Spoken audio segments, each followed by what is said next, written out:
Herkese merhaba. Sizlere faydalı olduğunu düşündüğüm içerikleri hazırlamaya devam ediyorum. Bu anlamda geri bildirimleriniz benim için gerçekten çok önemli. Şunu başlamadan önce belirtmek istiyorum. Eğer merak ettiğiniz farklı konular varsa lütfen benimle bunları yorumlar bölümünden paylaşın. Şimdi hemen konumuza dönelim. Girişimcilik gün geçtikçe dikkat çeken ve tercih edilen konulardan biri. Ben de bugün sizlerle günümüzün popüler konularından biri olan girişimciliği paylaşacağım. Konu hakkında ayrıntılı bir araştırma yaptım ve ilgimi çeken kısım kadın girişimcilerin sayısının artmaya başlamasıydı.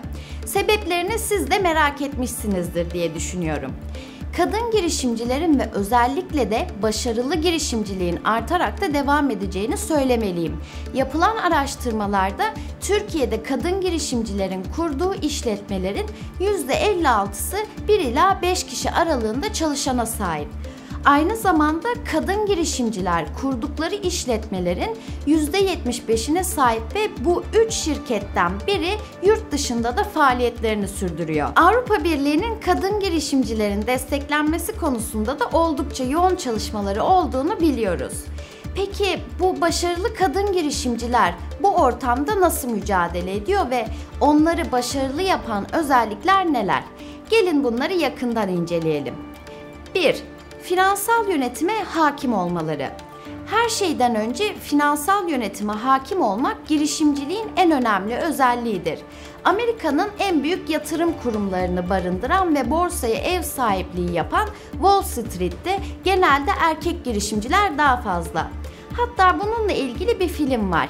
Belki duymuşsunuzdur. Para Avcısı isminde popüler bir film ve orada da erkek egemen bir yapıya sahip olduğunu görebilirsiniz. Ama size söylemek istediğim oldukça ilginç ve tezat bir durum var. İnternette araştırma yaparken bir çalışmaya rastladım. Amerika'da yapılan bir çalışmada en zengin girişimci kadınların sayısına bakıldığında her 4 kadından 3'ünün finans sektöründe olduğu belirleniyor. Ya bu neyi değiştirir? Şunu değiştirir. Bence hemen ülkemize bakalım.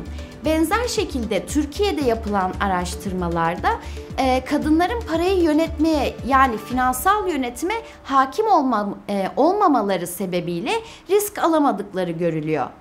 Bu kötü bir şey değil mi? Yani finansal yönetime yabancı oldukları için ülkemizde kadınlar başarılı olamıyor. Hatta girişim bile kuramıyor. Çünkü risk almaktan korkuyorlar. Yani haklı olarak korkuyorlar çünkü zaten girişimcilik risk almak demek. Ülkemizde girişim düşük ancak bu fark eğitim seviyesinin artmasıyla birlikte 2007 yılından bu yana önemli oranda artmış ve artarak da devam ediyor.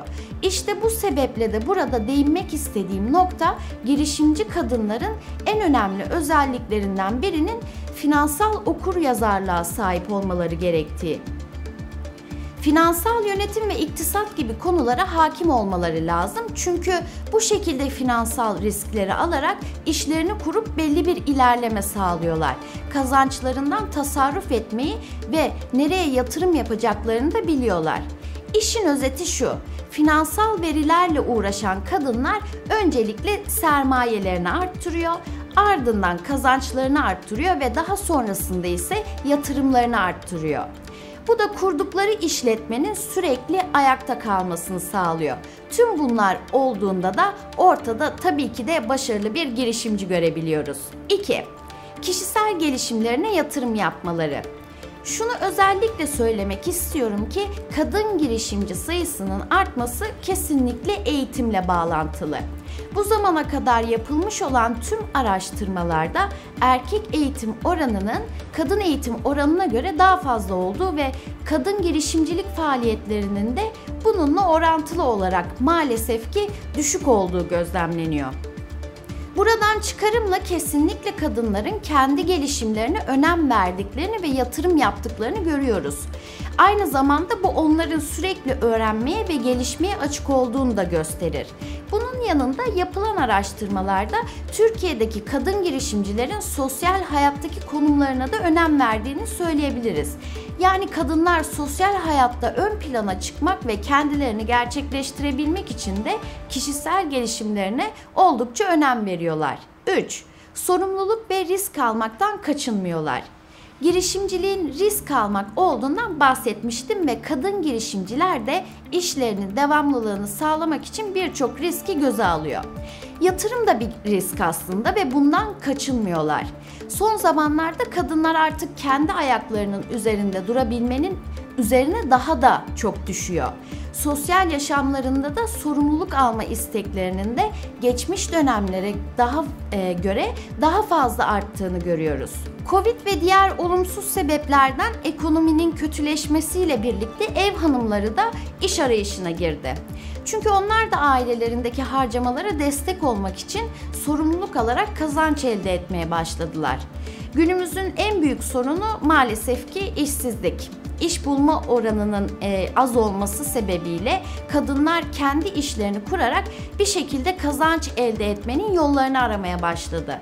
Bundan sonraki süreçlerde de bu eğilim devam edeceğe benziyor. Bir de yapılan araştırmalarda şunu fark ettim. Kadın girişimcilerin sorumluluk alma ve risk alma eğilimlerinin zorunluluktan değil de isteyerek olduğu görülüyor. Bu gerçekten güzel bir haber. Belki duymuşsunuzdur. Literatürde bir kavram var, cam tavan engeli. Yani şöyle, kadınların iş hayatında kendiyle aynı şartlara sahip erkek çalışanlara göre yükselememesi olarak böyle kısaca tanımlayabilirim size. Kadınların yükselme ve terfi ihtiyacı da onları girişimciliğe iten en önemli sebepler arasında sayılıyor ve kadın çalışanların da bununla başa çıkma yöntemini girişimcilikte bulduğunu söyleyebiliriz. 4. Başarısızlıktan korkmamaları.